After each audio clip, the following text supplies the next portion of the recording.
नमो बुद्धाय masters. आप सभी को मेरा कोटि कोटि प्रणाम। आप सभी का बहुत बहुत अभिनंदन है, स्वागत है। मैं Naveen Ahlawat, light and soul meditation group के हिंदी प्लेटफॉर्म पर आप सभी का स्वागत करता हूं, अभिनंदन करता हूं। तो आइए मास्टर्स, हम सभी सबसे पहले अपने गुरुजनों को, सभी मास्टर्स को नमन करेंगे। उसके बाद जो सेशन है जीवात्मा जगत के नियम का, उसके बारे में सुनीता जी से जानेंगे। तो मास्टर्स, अपने दोनों आंखों को कोमलता से बंद करिए। अपने दोनों हाथों को अपने दिल के पास, नाहत चक्रा के पास ले आइए। अपने गुरुजनों को, अपने माता पिता, सभी मास्टर्स को नमन करिए, उनका ध्यान करिए।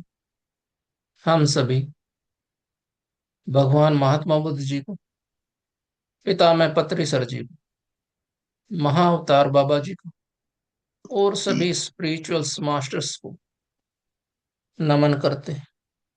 उनका आशीर्वाद लेते हैं कि वो हमें भी अपने दिव्य और पवित्र ऊर्जा के साथ जोड़ ले।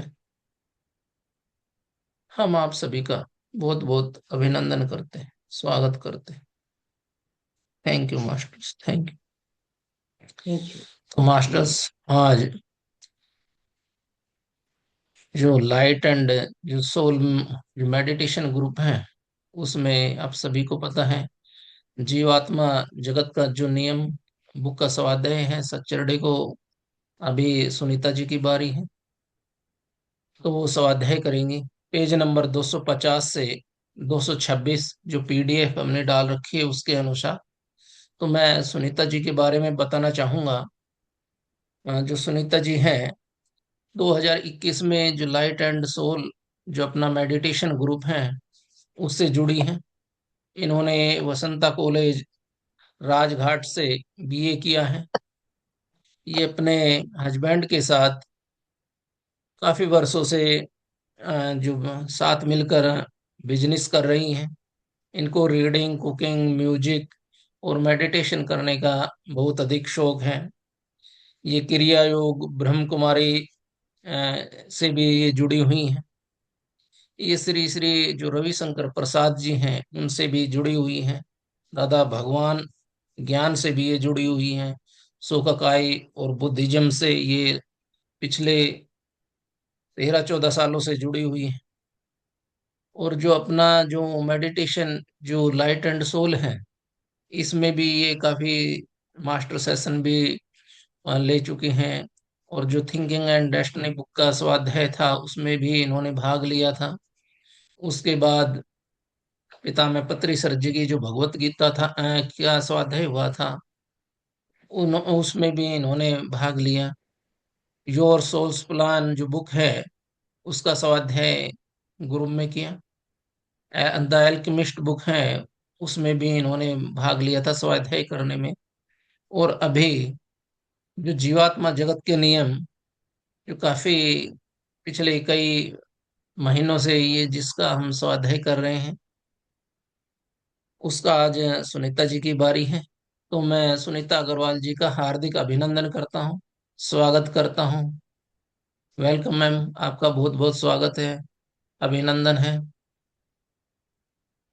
थैंक यू हमारे नवीन साथ सर। जुड़ने के लिए आपका बहुत बहुत धन्यवाद। Thank you so much. Over to you ji, Sunita जी।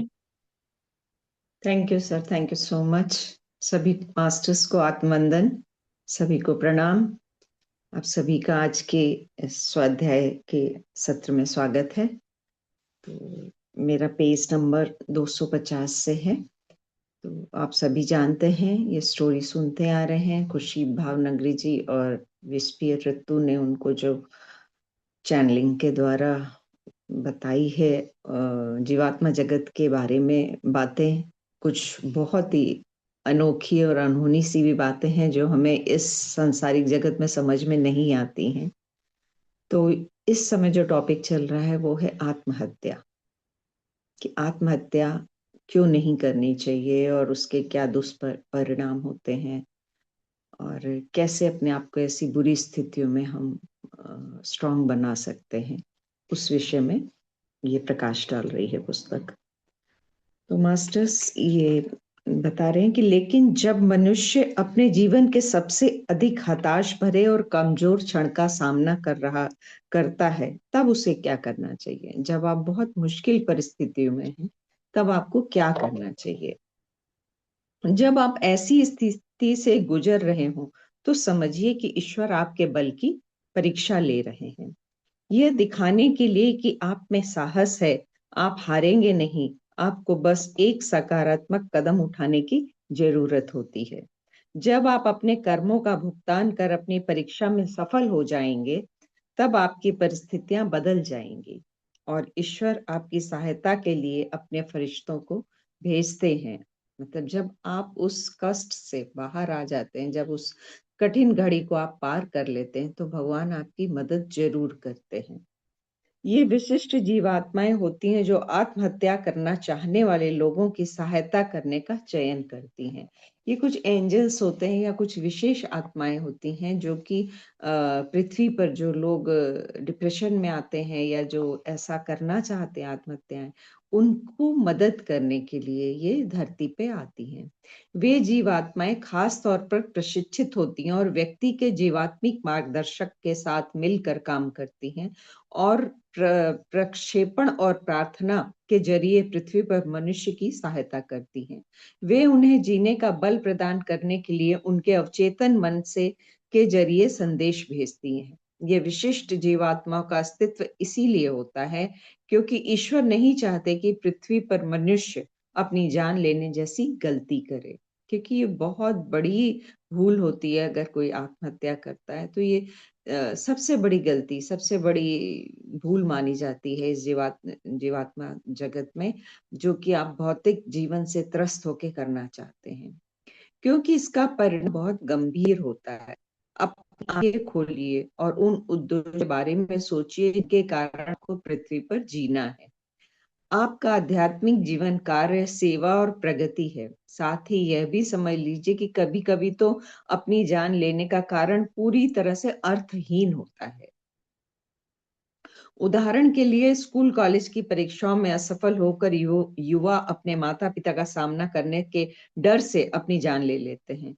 इन दिनों बहुत से माता पिता अपने बच्चों के प्रति बहुत कठोर होते हैं, उन्हें इतना आतंकित कर देते हैं कि वे गलत फैसले लेने कर बैठते हैं। कुछ बच्चों को प्रताड़ित किया जाता है, उनका बलात्कार किया जाता है और उन्हें डराया धमकाया जाता है। ऐसी परिस्थिति में अगर बच्चे के पास कोई नहीं जिस पर वह विश्वास कर सके, तो वह घबराहट में आत्महत्या जैसा कदम उठा सकता है।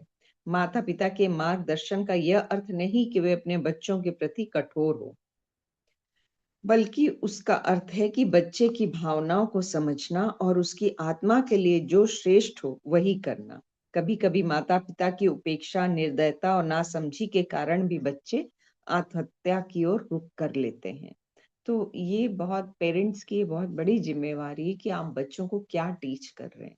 आप उनको स्पिरिचुअलिटी में लाइए, आप उनको स्ट्रांग बनाइए। सिर्फ पढ़ाई पे या सिर्फ भौतिक जगत पे फोकस करने की शिक्षा मत दीजिए। कुछ ऐसे बच्चे होते हैं जो इसलिए खिड़की से कूद जाना चाहते हैं क्योंकि वे अपने माता पिता के लगातार दोषारोपण और उनकी असहनीय निर्दयता को बर्दाश्त नहीं कर पाते। ऐसी स्थितियों में आत्मा के लिए शरीर में रहना बेहद मुश्किल हो जाता है। ढेर सारे बच्चों ने अपने जीवन का अंत गैर महत्वपूर्ण बातों को लेकर किया है। जब वे जीवात्मा जगत में आते हैं, तब उन्हें एहसास होता है कि जो किया वह तो अधीरता में उठाया हुआ कदम था और उनका डर कितना बेमतलब था। ऐसे लोगों को यह जानना चाहिए कि असफलता क्षणिक होती है। दरअसल असफलता सफलता तक पहुंचने का की एक पायदान है। जिस तरह सुख को महसूस करने के लिए आपको दुख का अनुभव करना जरूरी है, उसी तरह सफलता का आनंद लेने के लिए असफलता का स्वाद चखना भी जरूरी है। असफलता तो बस मनुष्य को सिखाने वाला एक अनुभव मात्र है। हर माता पिता की यह जिम्मेदारी होती है कि वह अपने बच्चों को प्रेम सिखाए, न कि डर। और उन्हें आध्यात्मिक ज्ञान प्रदान करें। जब वह बच्चे ज्ञान के अंदर रच बस जाते हैं, तब बच्चे के अंदर से उसका ज्ञान स्फुरित होता है, ज्ञान अंतर स्वर फूट पड़ते हैं। माता पिता सबसे अहम बात भूल जाते हैं, उन्हें एक अच्छा इंसान बनाना। इसके बदले वे अपने बच्चे को शिक्षा देकर भौतिक उपलब्धियां ही सबसे महत्वपूर्ण है, ये बताते हैं, उन्हें गलत दिशा की ओर बढ़ने को प्रेरित करते हैं। इस तरह वे अपने बच्चे को सफलता के बारे में झूठी धारणाएं देकर उन्हें गलत राह दिखाते हैं। तो बच्चे तो अनजान है, नादान है, बट ये हम बड़ों की जिम्मेवारी है, पेरेंट्स की जिम्मेवारी है कि उन्हें सिर्फ शिक्षा की ही चीजें ना बताएं कि सिर्फ स्कूल में या कॉलेज में टॉप करना और एक अच्छा डॉक्टर, इंजीनियर या कुछ बन जाना ही जीवन की सार्थकता, ऐसा नहीं है। जीवन की सार्थकता है एक अच्छा इंसान बनने में, एक अच्छे स्पिरिचुअल साइंटिस्ट बनने में। जैसा कि पत्री सर भी बोलते थे कि बचपन से ही आप 4 साल 5 साल के बच्चों को ही ध्यान की ट्रेनिंग देना स्टार्ट कर दें, ताकि वो अपने आत्मबल को बढ़ा सके, उनके अंदर सही ज्ञान प्रकट हो सके समय के अनुसार। इन आत्माओं की मदद किस प्रकार की जा सकती है? कभी कभी तनाव और निराशा से किसी को बाहर निकलने के लिए अच्छाई भरा एक छोटा सा कार्य भी काफी होता है, जो उनमें दूसरों और उनके खुद के प्रति फिर से विश्वास जगाता है। यदि आपको यह पता हो कि कोई व्यक्ति बहुत बुरे समय से गुजर रहा है, तो उस तक पहुंचने की कोशिश कीजिए। यदि आप किसी व्यक्ति को उसकी परेशानियों में और उसके दुखों का सामना करने में मदद करते हैं, तो आपको आशीर्वाद प्राप्त होता है। जो नकारात्मक आत्माएं दूसरों को अपना जीवन अंत करने के लिए मजबूर करती हैं, उनका अंजाम कल्पना से परे होता है। जो व्यक्ति किसी दूसरे को आत्महत्या के लिए प्रेरित करता है, उसका पाप हत्या के बराबर होता है। यानी कि अगर आप किसी को आत्महत्या करने में प्रेरित कर रहे हैं या उसको मदद उकसा रहे हैं या उसको सपोर्ट दे रहे हैं, तो वो उसकी हत्या के ही बराबर आपको कर्म भोग लगते हैं, आपको वो कर्म आगे पे करने पड़ते हैं। कभी कभी लोग आत्महत्या का उपयोग किसी के साथ भावनात्मक रूप से छल करने के लिए करते हैं, दूसरों का ध्यान अपनी ओर आकर्षित करने के लिए, कुछ साबित करने के लिए या किसी से बदला लेने के लिए भी लोग आत्महत्या का प्रयास करते हैं, अथवा खुद अपनी जान ले लेते हैं। वे ऐसा इसलिए करते हैं ताकि दूसरे व्यक्ति में ए- हो अपराध बोध जागे। ऐसा करने से उनका पतन होता है और पास बहुत सारे नकारात्मक कर्म संचित हो जाते हैं। तो ये सारी चीजें मास्टर्स किसी को भी नहीं करनी चाहिए कि किसी को आत्महत्या के लिए उकसाए या किसी की आत्महत्या करने में मदद करे या बच्चों को गलत ट्रेनिंग दे। तो ये सब करने से बहुत ही बुरे कर्मों को हम संचित कर लेते हैं। जब आपके मन में कोई नकारात्मक स्वभाव के अथवा आत्महत्या के विचार आने लगे, तो उस समय ध्यान में रखने योग्य कुछ बातें यहाँ दी जा रही हैं। ये विचार तत्काल रोक देने चाहिए, क्योंकि वे आखिरकार आपको गलत राह पर ले जा रहे हैं। तो कुछ उपाय या कुछ टिप्स दी गई हैं कि आप ऐसे सिचुएशन से कैसे बच सकते हैं। उनमें पहला है, जब कोई नकारात्मक विचार आपके मन में आए तो उससे तुरंत छुटकारा पाइए। आपका ध्यान उससे हटाकर सकारात्मक कार्यों में लगाइए। आप इसके बारे में जितना सोचेंगे, उतना ही बल आप इस विचार को देंगे। ऐसे विचारों से छुटकारा पाने के लिए अपने मन को किसी दूसरी जगह केंद्रित कीजिए। भौतिक रूप से व्यस्त रहिए। कभी भी इतनी देर नहीं हो चुकी होती कि खुद को बदला ना जा सके। जब जागो मास्टर तभी सवेरा। तो कभी भी अपने को किसी गिल्ट में या किसी उसमें ट्रैप ना करें और अंदर से पूरी तरह पॉजिटिव रहने का अपना भरसक प्रयास जारी रखें। अध्ययन कीजिए, आध्यात्मिक ज्ञान प्राप्त कीजिए। जब आप ये समझ लेते हैं कि आपके जीवन में कुछ घटनाएं क्यों हो रही हैं और उनका कारण क्या है, तो आपके लिए उन्हें स्वीकार करना और उनसे निपटना आसान हो जाता है। पत्री सर भी हमेशा कहते थे कि बुक्स पढ़िए। अच्छी बुक्स, आध्यात्मिक बुक्स पढ़ने से आपकी बहुत सी उलझनें अपने आप ही सुलझ जाती हैं। आपको ज्ञान मिलने लगता है, आपके अंदर से एक चेतना की जागृति होने लगती है और आपकी बहुत सारी चीजों को आप स्वयं ही सॉल्व कर लेते हैं। उदाहरण के लिए, जब आप कर्म के सिद्धांत से परिचित हो जाते हैं, तो आपके लिए कठिन समय से गुजरना आसान हो जाता है। तो वो पुस्तकें पढ़ने से या स्पिरिचुअलिटी में जुड़ के ध्यान करने से आपको कर्म सिद्धांत का ज्ञान होने लगता है, और आपके सामने जो समस्याएं आ रही हैं वो क्यों आ रही हैं, आपके ही कर्मों का कहीं ना कहीं प्रतिफल है, ये आपको समझ में आने लगता है। अपने अवचेतन मन को जागृत कीजिए, क्योंकि यही वह जगह है जहां आपकी असली शक्ति छिपी होती है। मुश्किल समय के दौरान अवचेतन मन आपको मार्गदर्शन और बल प्रदान करता है। ये बहुत ही इम्पोर्टेंट पॉइंट है मास्टर्स, कि हमारे अंदर जो शक्ति है, जो अवचेतन मन है, जो सबकॉन्शियस माइंड है या जो कॉन्शियसनेस है, उसका ही सारा खेल है।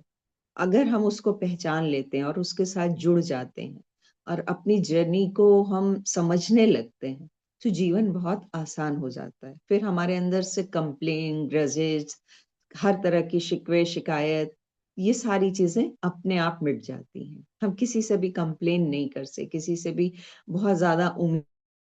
तो अपने सबकॉन्शियस माइंड को समझना और उसे डेवलप करना, उससे इंटरेक्शन करना बहुत जरूरी है। इसलिए बोला जाता है ध्यान में अपने अंदर उतरिए। बाहर की दुनिया तो सभी देख रहे हैं, बट आध्यात्मिक और ध्यान में बहुत कम संख्या में लोग जुड़ते हैं। इतने जान पहचान में आपके लोग होंगे, कितने लोग इस क्लास में आते हैं? 2, 20, 50, 100, इससे ज्यादा तो नहीं आते। तो कितना अभी भी अवेयरनेस फैलाने की जरूरत है। इसकी चिंता, चौथा पॉइंट है, इसकी चिंता मत कीजिए कि लोग क्या कहते हैं। उनकी कही बातों से खुद पर नकारात्मक प्रभाव ना होने दें। यदि जो आप कर रहे हैं वो अच्छा है और सही कर्म है और आप ईश्वर की भली राह पर हैं, तो भले आपके माता पिता भी आपके खिलाफ क्यों ना हो, आप दृढ़ बने रहिए। लेकिन यह जरूर निश्चित कर लें कि आप सही मायने में ईश्वर की भली राह पर हैं और अपने आप को धोखा नहीं दे रहे हैं, अथवा आप जो कर रहे हैं वो अपने अहंकार की उपज ना हो। यानी ईगो के तहत आके आप कोई फैसला ना लें, ईगो में आके कोई कर्म ना करें। जो भी आप कर रहे हैं उसमें सबकी भलाई है, वो ईश्वर की मर्जी है। जब आप ऐसा जाने तो अपने विचार पे दृढ़ रहे, चाहे उसके खिलाफ आपके पेरेंट्स हो, आपके परिवार वाले हो, या कोई भी हो। बट अगर आप जान रहे हैं कि आप सही राह पे हैं, तो आप वहां डटे रहें, उससे हिले ना। यदि आपने गलती की हो तो उसे स्वीकार कीजिए और सुधारिए, लेकिन अपने अंदर अपराध बोध को हावी न होने दे। गलतियां इंसान से ही होती हैं। महत्वपूर्ण तो यह बात है कि आप गलतियों से सबक लें और कभी भी उसे दोहराएं ना। गलतियों पर पर्दा डालने की कोशिश भी ना करें, अन्यथा इससे आप और अधिक गलतियां कर बैठेंगे। अपनी गलतियों की जिम्मेवारी लें, यानी रिस्पॉन्सिबिलिटी लेना अपने जीवन की, अपनी गलतियों की रिस्पॉन्सिबिलिटी लेना हम सबको बहुत जरूरी है। और ये हम इस प्लेटफॉर्म पे आके पत्री सर के द्वारा बताई गई टीचिंग्स में बहुत अच्छे से इस चीज को सीख रहे हैं कि अपने जीवन की जिम्मेवारी हमारी स्वयं है, किसी और की नहीं। जो कुछ भी हम पा रहे हैं, देख रहे हैं, भोग रहे हैं, उसकी रिस्पॉन्सिबिलिटी हमारी खुद है। हमारे कर्म उसके जिम्मेवार हैं, बाहर का कोई इंसान या कोई सिचुएशन उसके लिए जिम्मेवार नहीं है। छठा पॉइंट है, अपनी पूरी शक्ति लगाकर हृदय की गहराई से सच्चे मन से प्रार्थना करें। ईश्वर से विनती कीजिए कि वह आपकी मदद के लिए फरिश्ते भेजे। ईश्वर से मार्गदर्शन और रक्षा की मांग करना महत्वपूर्ण है। तो जब भी आप किसी परेशानी में फंसे हो या कहीं आपको लग रहा हो कि मदद की आवश्यकता है, तो परमात्मा से मदद मांगिए, पूरे सच्चे मन से, शुद्ध हृदय से उसे मदद की गुहार लगाइए और उससे प्रे करिए कि कोई आपको फरिश्ता, यानी कोई एंजल, कोई कोई भी ऐसा व्यक्ति भेजे जो आपको सही राह दिखा सके। 7वां पॉइंट है, सारा दिन 24 घंटे एक प्राकृतिक ज्योत जलाए रखें। प्रकाश नकारात्मक ऊर्जा को अवशोषित कर लेता है और आपके आसपास के स्पंदनों को भी स्वच्छ रखता है। कभी आपको कुछ घर में निगेटिविटी ज्यादा लगे या डिप्रेशन ज्यादा लगे, तो घर में एक अच्छी सी ज्योत जला के रखिए 24 घंटे, और वो जो ज्योत है वो घर की हर तरह की गलत एनर्जी को सोख लेती है और आपको भी अच्छा लगता है। अभी मैंने भी जला के रखी हुई है अपने सामने। यदि 8वां पॉइंट है, नकारात्मक संगतों और गलत राह पर ले जाने वाले लोगों से दूर रहे। तो जो निगेटिव पर्सन है सोसाइटी में, आपके घर के आसपास या आपके पास पड़ोस में, ऐसे लोगों से आप डिस्टेंस बना के रखें, उनसे स्वयं ही दूर हो जाएं। यदि आपकी कोई समस्या है तो इसके बारे में अपने किसी भरोसेमंद व्यक्ति से चर्चा करें। दूसरों के नजरियों को जानकर आपको अपनी समस्या को साफ साफ समझने का अवसर मिल सकता है। यदि पृथ्वी पर ऐसा कोई व्यक्ति न हो जिस पर आप भरोसा करते हैं, तो सबसे खूबसूरत व्यक्ति जिससे आप अपनी बात कह सकते हैं वह है आपका अवचेतन मन, जो जीवात्मा जगत से जुड़ा हुआ है। यानी आप स्वयं से, अपने भीतर बैठे हुए परमात्मा से बात करें, उससे मार्गदर्शन की मांग करें। याद रखिए कि दुख क्षणिक होता है, अच्छा वक्त भी हमेशा के लिए नहीं रहता। आपकी मुसीबतें भी एक दिन गुजर जाएंगी। जो भी सिचुएशन है कभी ना कभी वो बदलती ही बदलती है। 11वां पॉइंट है, अपने भौतिक मन को व्यस्त रखिए, कुछ न कुछ रचनात्मक करते रहिए, क्योंकि खाली रहने पर आपका भौतिक मन आपको गलत राह की ओर ले जा सकता है। आपने आसपास अच्छे लोगों को जुटा कर रखें। 12वां पॉइंट है, थोड़ा व्यायाम कीजिए, सक्रिय रहिए, टहलने जाइए, ताजी हवा में सांस लीजिए, हमेशा घर के अंदर मत बंद रहिए। मन, शरीर और आत्मा के लिए योग बड़े कमाल की चीज है। तो योगा सभी को 10, 20, 30 मिनट जितना आप कर पाए जरूर करना चाहिए। 13वां पॉइंट है, औषधि सहायता लेने से डरिए मत। प्रार्थनाओं में बड़ी ताकत होती है, लेकिन कभी कभी आपको औषधि की सहायता की भी जरूरत पड़ती है। इसलिए ऐसा करने से शर्माए नहीं, असफलता के रूप में इसे मत देखिए। समस्याओं के बीच जाने पर आप पहले से अधिक सबल हो जाएंगे, आप पहले से अधिक समझदार हो जाएंगे, फिर परिवर्तन और आसानी से कर सकेंगे। बहरहाल औषधियों के आदि भी मत बनिए, मतलब बहुत ज्यादा भी आप उस पर डिपेंडेंट मत होइए दवाइयों पे, बट जरूरत पड़ने पे जरूर लीजिए। 14वां पॉइंट है, अपने स्वास्थ्य का ख्याल रखिए, अपनी हेल्थ का पूरा पूरा ध्यान रखिए। पृथ्वी पर बहुत सारे लोग अपने शरीर को शराब, ड्रग्स, सिगरेट आदि से बर्बाद कर रहे हैं। अधिक खाना खाने भी हानिकारक है। यह सब करना एक तरह से आत्महत्या करने जैसा ही है। क्योंकि इस तरह आप अपने शरीर को धीरे धीरे खत्म और अपने जीवन को छोटा कर रहे होते हैं, और इस वजह से आपकी आत्मा पृथ्वी पर अपनी यात्रा पूरी नहीं कर पाती। जब आप ड्रग्स अथवा शराब के नशे में होते हैं तो आप सही निर्णय नहीं कर पाते, मन से आप बेहद कमजोर हो जाते हैं। आपके नकारात्मक ऊर्जा और प्रक्षेपित नकारात्मक विचारों के संपर्क में आने की संभावना प्रबल हो जाती है। आप ऐसे आवेग में काम करने लगते हैं जो आपके अंदर से नहीं आता, बल्कि नकारात्मक शक्तियों द्वारा आप पर प्रक्षेपित किया गया होता है। दूसरी बात जिसे आपको धरती पर बहुत ही गंभीरता से लेना चाहिए, वह है यौन यौन असावधानी। एक कमजोर क्षण आपके जीवन भर की को तकलीफ दे सकता है। मनुष्य अपनी इच्छाओं के आगे तुरंत झुक जाता है और अपने शरीर का ख्याल रखने के मामले में बहुत लापरवाह हो जाता है। यौन असावधानी असावधानी भी एक तरह से आत्महत्या ही है, क्योंकि आप इसके कारण होने वाली बीमारियों के चपेट में आने का जोखिम बना रहता है, जो आपके साथ साथ आपके संपर्क में आने वाले दूसरों लोगों के लिए भी जानलेवा हो सकती है।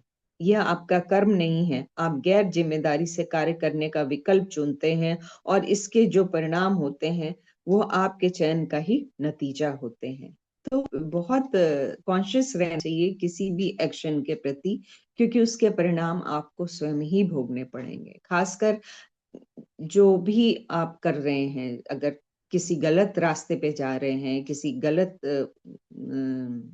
संबंध बना रहे हैं, तो उसके प्रति बहुत सचेत रहिए, क्योंकि उसके परिणाम कभी भी सुखद होने वाले नहीं हैं।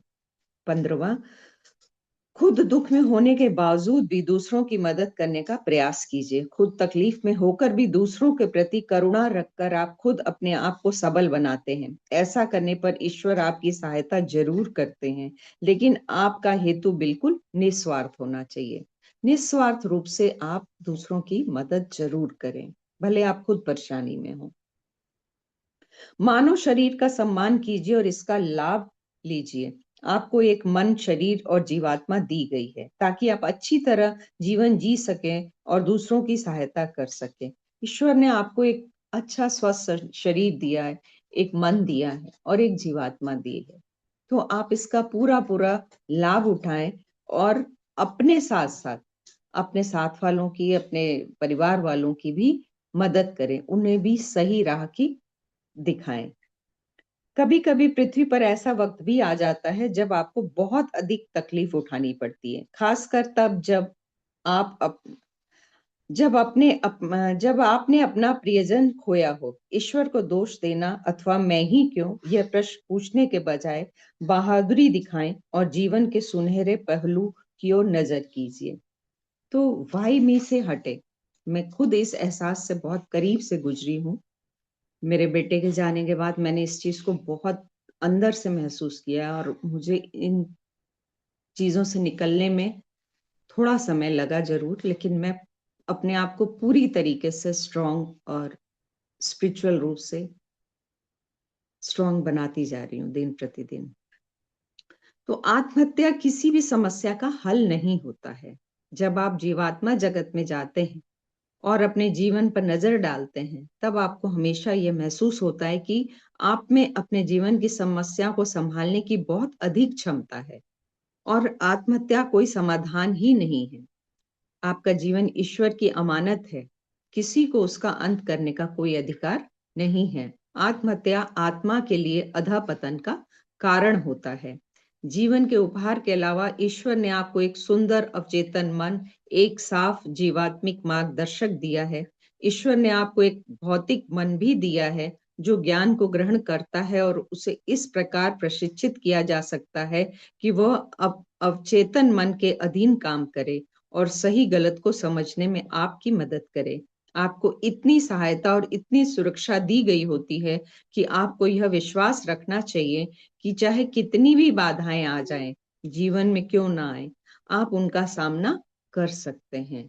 तो मास्टर्स बोलते भी हैं कि समस्याएं या प्रॉब्लम्स उन्हीं के ऊपर ज्यादा आती हैं जो सबल होते हैं, जिनको कुछ सीखना होता है, जो आध्यात्मिक रूप से काफी स्ट्रांग होते हैं और उस चीज को फेस कर सकते हैं।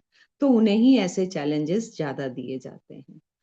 तो आज का ये स्वाध्याय मेरा यहीं खत्म होता है। Thank you so much.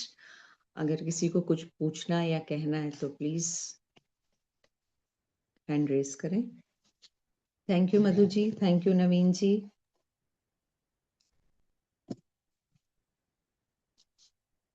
Thank you ji. बहुत ही अच्छा स्वाद है सुनीता जी। देखिए, जो थैंक यू। अभी हम सब ने सुना, आत्महत्या के ऊपर जो भी बताया, और जो 15-16 जो पॉइंट बताए, टिप्स बताए जो उनसे बचने के हैं, कि आत्महत्या क्यों करते हैं आजकल, जैसा कि एक प्रकार से समाज में एक वृत्ति फैल गई है, बीमारी टाइप में फैल गई है, धीरे धीरे समाज को खाए जा रही है, कि आत्महत्या मतलब हर एक जो जनरेशन के हैं, वो जब अपने आप को असहाय महसूस करते हैं, तो उसको कोई अपना नहीं मिलता, तब ऐसा कदम उठाते हैं। और इसमें बताया गया है कि किस प्रकार से भाई जो नए बच्चे हैं, पढ़ने वाले स्टूडेंट हैं, अपने माता पिता को, जो नो। भी हैं, हम सभी जो माता पिता हैं, अपने बच्चों को इस प्रकार से उनको एक फ्रेंड की तरह ट्रीट करना चाहिए, ना कि एक मम्मी पापा की तरह। और उसको अलग से टाइम देना चाहिए, ताकि वो बाहर फ्रेंड कम से कम ढूंढे। और जो भी बताया कि जो नकारात्मकता है, जो नकारात्मक लोग हैं, कि उनसे हमें दूर रहना चाहिए। तो इस प्रकार से जितने भी पॉइंट बताए हैं, एक से एक बेहतरीन है। और यदि हम इनका पालन करते हैं, तो हम निश्चित रूप से, जो एक प्रकार से एक क्रांतिकारी कदम होगा, हमें जो एक अपने जो नई जनरेशन है उसको एक अच्छी दिशा दे सकते हैं। बच्चों को ध्यान सिखाइए, ध्यान में लाइए। तो ये सब हैं। तो इनसे क्या है, जो जो हम सभी को अध्यात्म की ओर एक प्रकार से उनको ला सकते हैं। तो सुनीता जी ने बहुत ही अच्छे से समझाया, बहुत ही डीपली समझाया। और जो जो भावनगरी आंटी हैं, खुर्शीद भावनगरी जी, और उन्होंने जो अपने बेटों के माध्यम से जो उन्होंने बताया है, कि एक एक पॉइंट पे जो जीवन की जो प्रत्येक समस्या है, या कहीं जो जीवन का जो उम्र के साथ जो भी पड़ाव है, हम किस प्रकार से हमें उसको डील करना चाहिए। अचेतन मन से जब एकांत में हो तो अचेतन मन से हमें स्वयं से ही बात करनी चाहिए, स्वयं से ही खुद ही डिसीजन ले, जो सॉल्यूशन है वो खुद ही हमने खोजना है, दूसरा कोई नहीं ढूंढेगा। तो बहुत ही अच्छे से बताया Sunita ji, thank you so much. आज का थैंक यू जो मास्टर। जो स्वाध्याय है बहुत ही सभी के लिए बहुत ही लाभदायक होगा। Thank you, thank you, thank you Sunita ji. धन्यवाद यस, धन्यवाद। उर्मिला आंटी जी, अनम्यूट करिए। नमस्कार सुनीता जी, नवीन जी, सभी सभी जो नमस्कार जी। आत्माएं अभी अपने प्लेटफॉर्म पे जो है उनके लिए भी मैं धन्यवाद करती हूँ, प्रणाम करती हूँ। ये तो है कि हमने जब तक हमारा ज्ञान नहीं है, या आध्यात्मिक हो या और कुछ कुछ और दूसरा हो, कर्म का हो, तब तक हमें समझ नहीं आता है कि किसी के बाद कोई आत्महत्या करे या जीवन से उगर जाए, मतलब उनको जीना नहीं चाहते हैं। तब जब बीमार होते हैं तब ये ख्याल आता है। कुछ लोग जैसे अब हाथ पैर नहीं चल रहे, जैसे मशीन पे जी रहे हैं, तभी उनके ख्याल में आता है जल्द मर जाना ठीक है। और अभी पेंडेमिक में भी ये हुआ, क्योंकि दोनों सब साथ साथ रहते थे, झगड़े झगड़े, और फिर मैं तुम हूँ, तू मैं तो सबने बहुत सारे ने ये निर्णय लिया, यंग यंग लोगों ने भी, कि हम लोग नहीं जीना है, हम मर जाए। सो यहाँ ये ऐसा होता है। पर जब तक हमें एक नॉलेज नहीं है, आत्मा का ज्ञान नहीं है, गीता का ज्ञान नहीं है, जब तक हमें कोई आध्यात्मिक बल नहीं है, तब तक तो ये होने वाला है, ये तो निश्चित है। पर लोग सुधर रहे हैं, ज्ञान ले रहे हैं मेडिटेशन द्वारा, तो बहुत सुंदर है ये रास्ता। और वो मैंने देखा है कि ठीक है, इसके लिए आगे के जनरेशन के लिए ठीक है। तो इतना ही मुझे कहना है। थैंक यू आप सबको, विनीता जी, आई मीन सुनीता जी, आपको, आपका तो अच्छा ही होता है स्वाध्याय, तो उसमें कोई सवाल नहीं है, और ध्यान भी मुझे अच्छा लगता है, तो आप कराएंगे तो मैं यहाँ पे हूँ, अभी हाजिर हूँ। Thank you. थैंक यू, धन्यवाद। Thank you Urmila ji. तो देखिए, जो आजकल जो स्वाध्याय में जो सबसे अच्छी बात मेरे को लगी ना, कि हम जो सभी हैं कहीं ना कहीं अपने शरीर के साथ अत्याचार करते हैं। हम धीरे धीरे आत्महत्या कर रहे हैं, जैसे ओवर ईटिंग खाना अभी बताया मैम ने, या जो शरीर पे प्रतिकूल असर डालता है वो खाना खाना, फास्ट फूड खाना। हमें दूसरे तो दिख जाते हैं और हम अपने आप को नहीं देखते। तो ये सबसे अच्छा बताया कि हमें शाकाहार की जगह तो और जो सात्विक आहार है वही खाना चाहिए, ताकि हम जो धीरे धीरे आत्महत्या की ओर जाते हैं वो ना जाएं। तो thank you Sunita ji, thank you Urmila aunty ji. Thank you so much. Yes, तो ठीक है आंटी जी, फिर ध्यान हाँ, में आप म्यूजिक ध्यान की ओर लगा ले देंगे। चलिए। हाँ हाँ, कितने मिनट पर रखें? ये लगभग करवा दो जी, 50 मिनट का लगभग, ठीक। 45-50 मिनट का। Okay okay okay. ओके। धन्यवाद मास्टर्स। सभी अपनी पोजीशन ले लें ध्यान के लिए। जिन्हें पानी पीना हो पानी पी लें।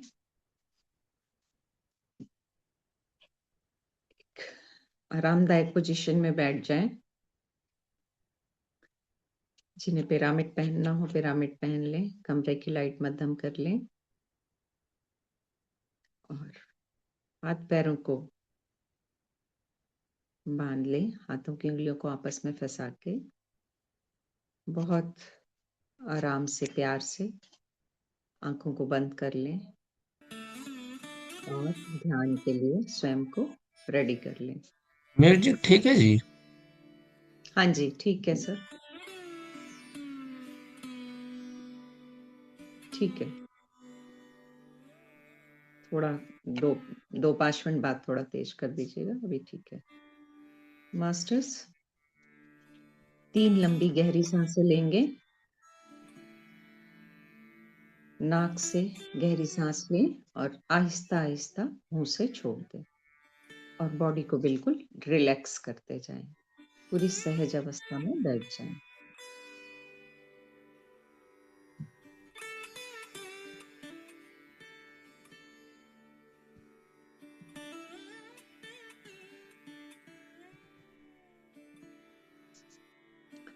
सर से लेके पैर तक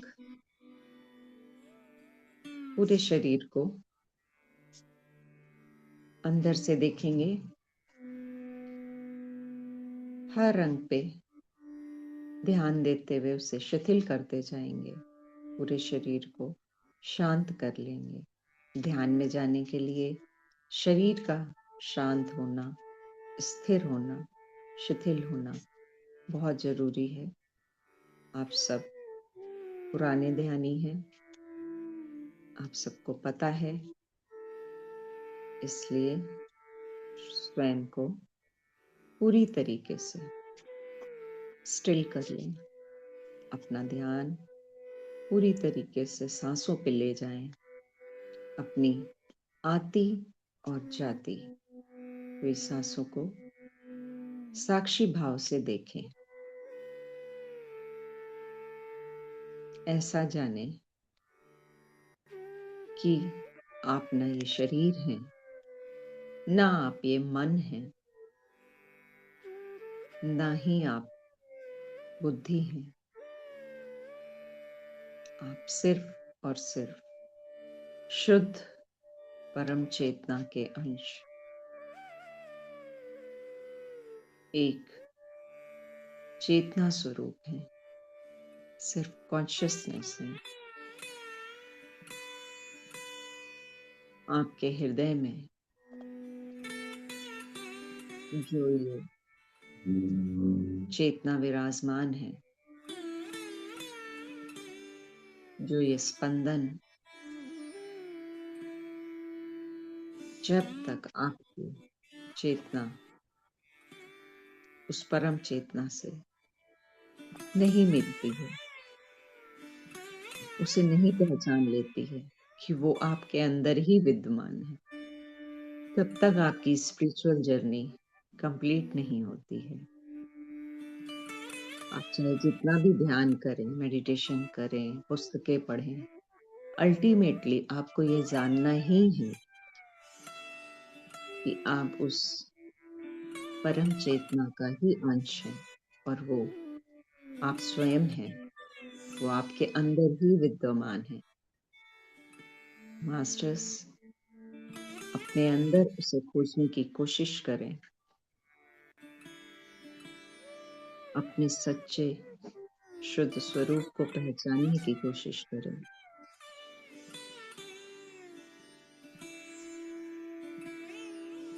जब आप ये समझ जाते हैं कि आप ही वो शुद्ध चेतना है, तो कुछ और जानने के लिए शेष नहीं रहता। अपने मन को बिल्कुल शांत करें। विचारों को ध्यान न दें। अगर आ भी रहे हैं तो उन्हें एंटरटेन न करें।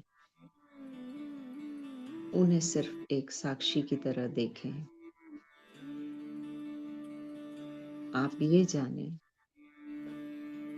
कि आप न ये शरीर है, ना ये मन है, ना ही ये बुद्धि है। आप एक शुद्ध चेतना है और अपना पूरा ध्यान आती और जाती हुई सांसों पे केंद्रित रखें।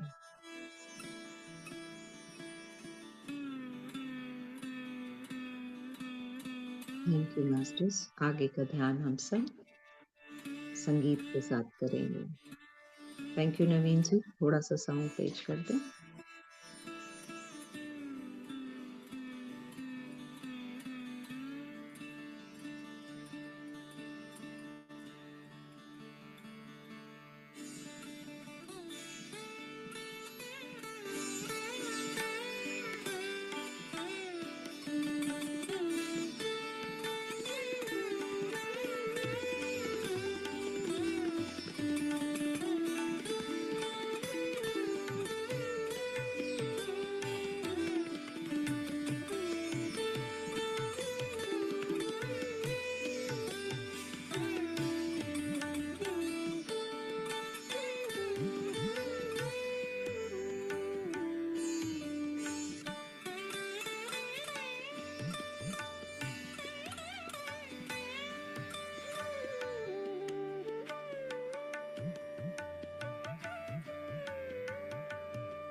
5 मिनट मोर मास्टर्स। कोई भी नींद में नहीं जाएगा।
मास्टर्स धीरे धीरे सहज हो जाएं, सजग हो जाएं, अपने भौतिक शरीर में लौटने का प्रयास करेंगे।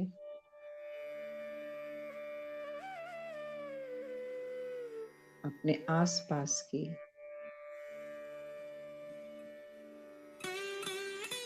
माहौल को महसूस करेंगे।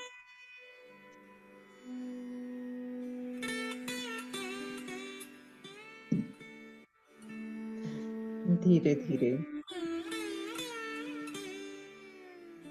ध्यान से वापस आने की कोशिश करें मास्टर्स।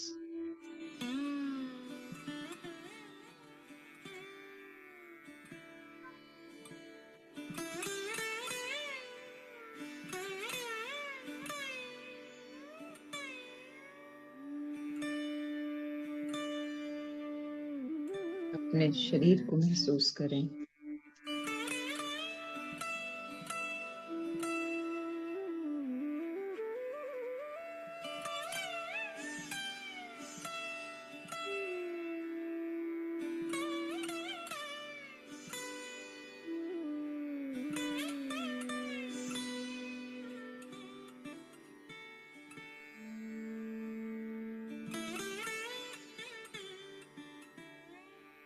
अपनी सांसों को देखते हुए सहज हो जाए मास्टर्स। धीरे धीरे इस भौतिक जगत में प्रवेश करेंगे।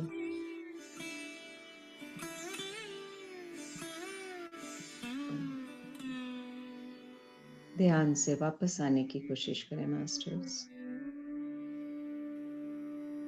5 4 3 2 1 0। अपनी हाथों की हथेलियों को आंखों पे रखें। आंखों को हथेलियों में खोलें। अपने शरीर को महसूस करते हुए वापस भौतिक जगत में आ जाए masters. Thank you so much, thank you everyone.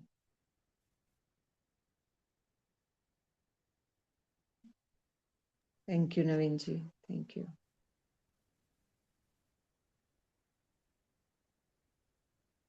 Thank you, बहुत ही सुंदर, बहुत ही गहरा ध्यान था।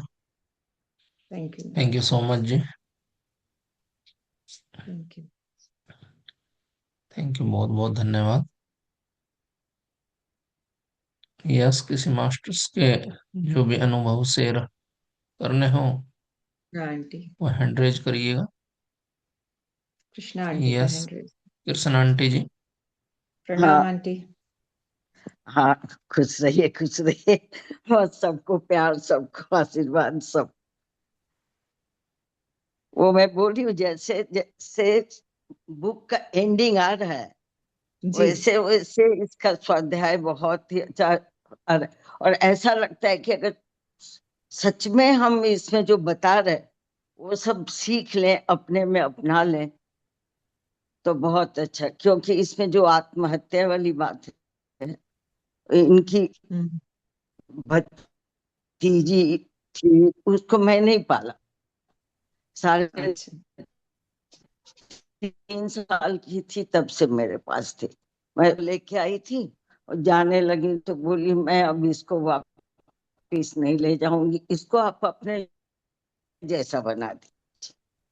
हम्म। और तब से वो मेरे पास थी। हम्म। तो लड़की ही हुई, इतना प्यार से उसको पाला पोसा, शादी ब्याह सब सब।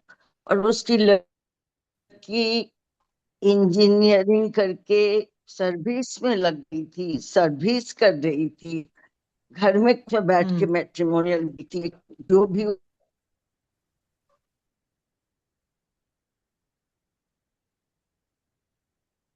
कृष्ण हमें आपकी आंटी जी। आवाज रुक रही है,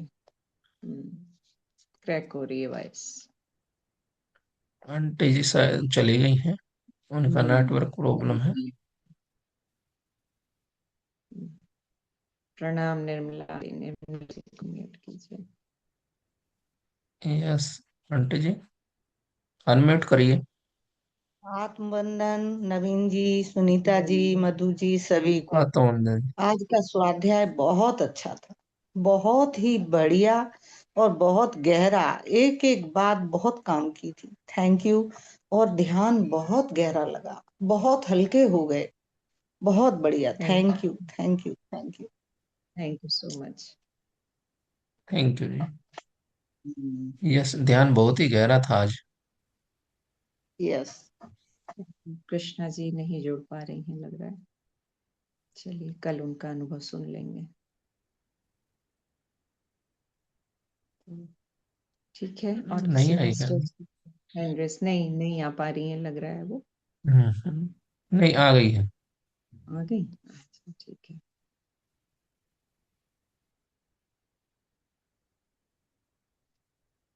जी कृष्णा आंटी, आपकी आवाज नहीं आ रही है। आंटी जी।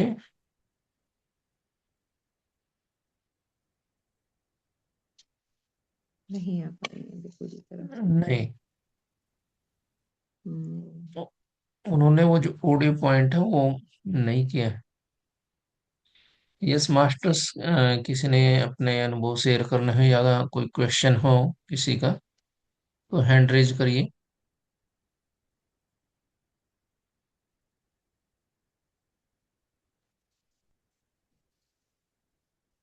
तो फिर एंड करें हम?